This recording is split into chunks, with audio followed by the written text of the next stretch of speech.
Hi, I'm Jack. Welcome to this final presentation on Watermelon Woman. So in 1996, Cheryl Dunye created the first queer Black film to be released in theaters. And it's about a film that initially presents itself as a first-person docudrama verite, which is the making of a documentary. And it's investigating the life of an erased actress, Watermelon Woman, from the 1930s. Cheryl Dunye appears to be the director and acting, but we're going to distinguish them between Dunye as the director and Cheryl as the character. The film presents Cheryl's work and her friendships with people, as well as a romantic narrative that echoes themes from the life of Watermelon Woman, whose name we realize is Faye Richards. Dunye's goal for the film centers around representation and creating self-awareness for her viewers. I'll be going over the genres that Dunye employs, as well as 3 of the techniques that she uses. The traditional Greek myth is in the cultural mythos, which Dunye uses to structure the narrative. The signals that she gives us that it's in the genre of a quest is that there's an injustice, Cheryl is a seeker on a quest, and she's our hero. The quest starts when Cheryl decides to find out who Watermelon Woman is. And in that, she's explicit that she's bringing up her personal relationship to identity politics. Our story has never been told, she says. So the whole video centers on Black queer women, and Cheryl is motivated to tell their story and her story because of this underrepresentation. Over the course of the film, we see Cheryl navigate how to find out information about a lost historical figure. She uses oral tradition, she finds leads from community members, uses public resources like libraries and nonprofits like CLIT.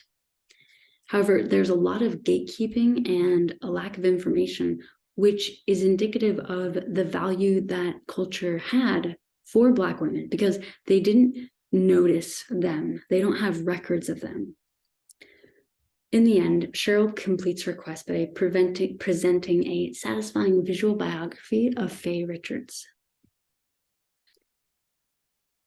Dunye uses melodrama in the interpersonal relationships between lovers, friends, and workmates to bring race, sexuality, and privilege into the conversation. It's dramatization that creates a story that Dunye hangs her first layer of metacritical observations on. We know it's melodrama as a genre because the acting, they are not acknowledging the audience. It's a little bit of cinematic realism.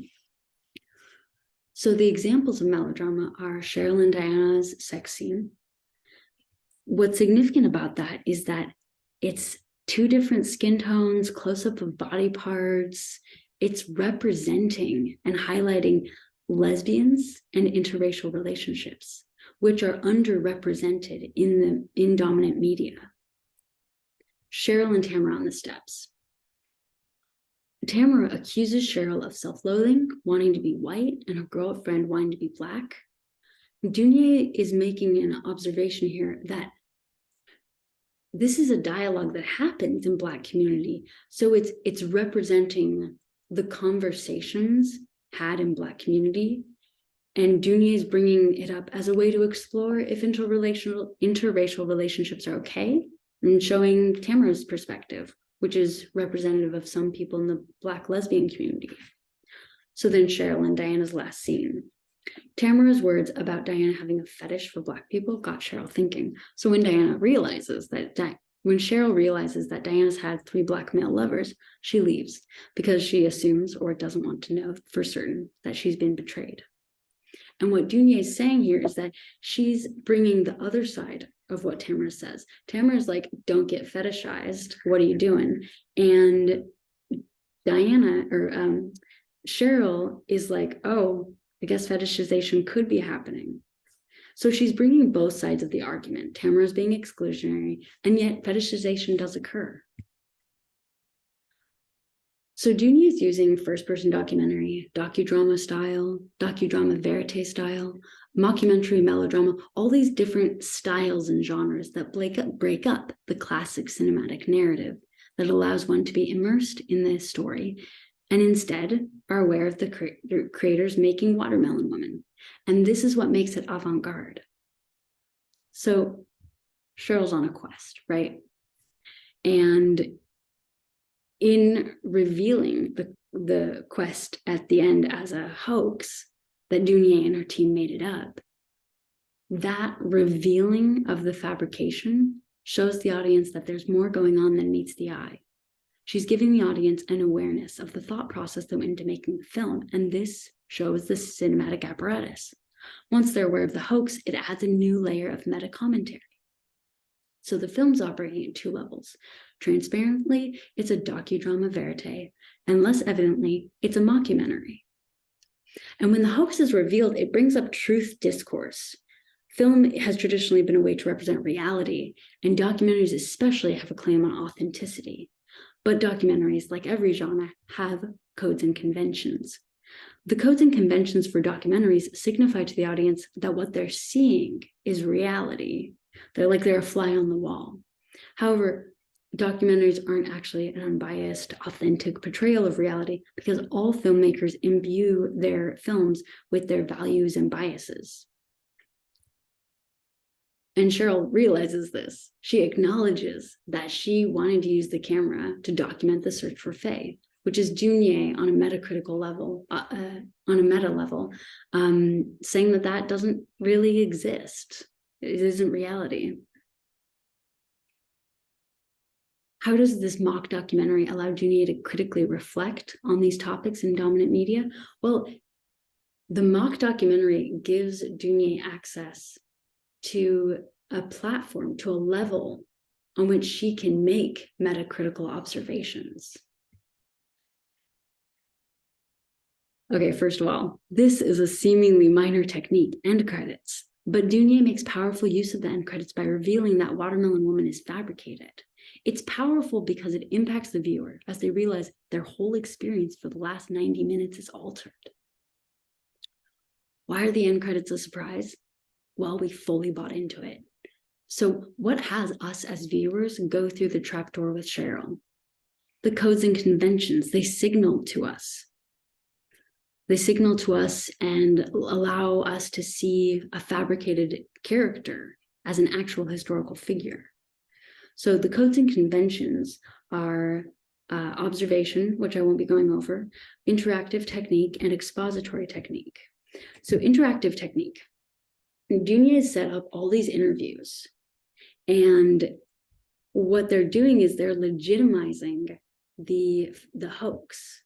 She gets her mom in on it, family, friends, and experts like Camille Paglia, and that has us feel secure in there's enough people here. If it was just Cheryl Dunier talking, we might not go with it, but so many people validate the project. Part of how she uses it is the expository. Part of how she makes it reality, seem like reality, is the range of materials, the expository technique. So dominant media, it uses photos, news footage, etc., to reconstruct the past. And Dunier does this as well.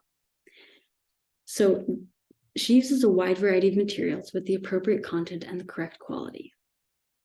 The content of the fabrication focused on Faye, but there were also external sources that validated Faye's existence, such as the book Hollywood Lesbians or the letter from June. And it's so much information, it just doesn't seem like Dunier would have constructed these. Also, the home video of Faye Richards and June Walker playing cards, that's a home video. That is the essence of a fly on the wall, this is reality. Why would we suspect Dunier of fabricating that? And then the media, Dunier also makes sure that the media reflects the 30s and 40s. And this is why the photos of Faye are overexposed and the camera footage is grainy. The quality of the images are reflecting what images might have come out of the time period of the 30s and 40s. It also speaks to the racial divide in which media technology was developed for those with lighter skin. And this is part of the history of Black people in media. They couldn't be represented like white people because media technology was created for white people and not Black people. And the hoax is not just validated by the fabricated content, but by the accurate representation of life in the 30s and 40s, such as going to Lee Edwards' house, which was filled with Black memorabilia. And that created a nice backdrop for Faye to get into, for a nice backdrop for Faye to exist in. So how does Dunya expose the ways in which authenticity and truth are constructed? Well, Hollywood uses cinematic realism and cinematic apparatus. The cinematic realism, it's an immersive experience. Viewers don't have to think too critically about what the filmmakers are saying. And then cinematic realism's entrancing quality, it occurs through the mechanism termed the cinematic apparatus.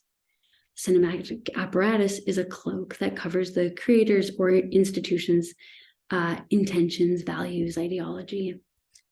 So Dunya doesn't really use cinematic realism. She does to some degree in the melodramatic scenes, but what she does is she lets the viewers peek behind the curtain to see the cinematic apparatus.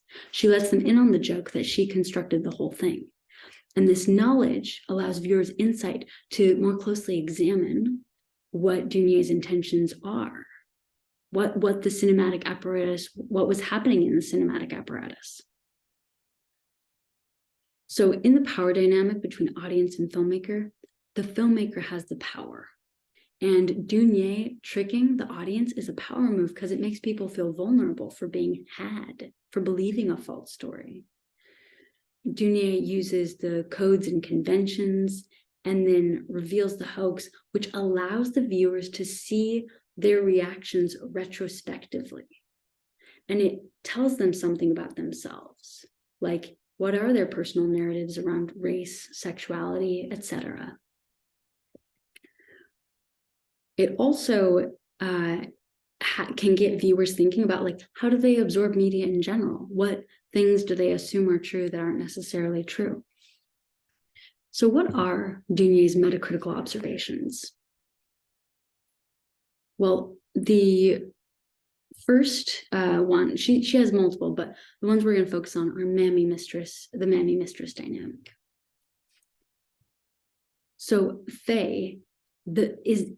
Faye's role in the media industry could only be as the mammy because that's what was available in the 30s and 40s. So Dunya applied this historical knowledge to Faye. The mammy-mistress dynamic is one of hierarchy.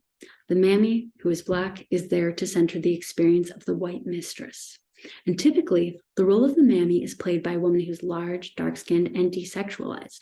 However, Watermelon Woman is thin, attractive, and dark-skinned. And like in introducing the audience to Watermelon Woman, Cheryl sexualizes her. Tamara. So Tamara's body type totally fits that of a mammy, but she in no way is pinned in that role by Dunya. She's averse to interracial relationships. She dates Stacy, who's a Black woman. She's very fierce. And this is part of Dunya's metacritical observations. She's creating a contrast. The Watermelon Woman is not the typical looking mammy, and Tamara, who fits the bill of a mammy, does not. And this deviation gets us to examine and question how things have been done. For interracial couples, Dunya seems to be applying the mammy-mistress dynamic to the interracial relationships in the film, specifically Faye and Martha Page's dynamic, and Cheryl and Diana's relationship. Both of them fit into the mammy-mistress situation because the white women have a great deal more privilege than their Black partners. This is related to identity politics. The mammy-mistress dynamic is intricately related to identity politics. Who's white? Who's Black? How does skin color, class, privilege, how does that impact the opportunities of the individual characters? Dunya is saying that the hierarchical mammy-mistress relationship still informs our cultural meta-narratives. The other one is representation. So there's a metacritical observation. If the viewer thinks back throughout the film, it's almost entirely populated with queers. Perhaps Dunya is populating her film with queers in order to contrast to the other films in dominant media, which there is a lack of queers. whole cast of queers kind of normalizes the queers, and it makes them powerful. And the film also centers Black lesbian women. Queers have been underrepresented, so Dounia brings the queers in. But Black lesbian women are majorly underrepresented, and that's why Dounia is creating a film for herself, for her demographic. In conclusion, Watermelon Woman is a critical reflection, and the genres that Dounia uses is myth, melodrama, and docudrama verite / mockumentary.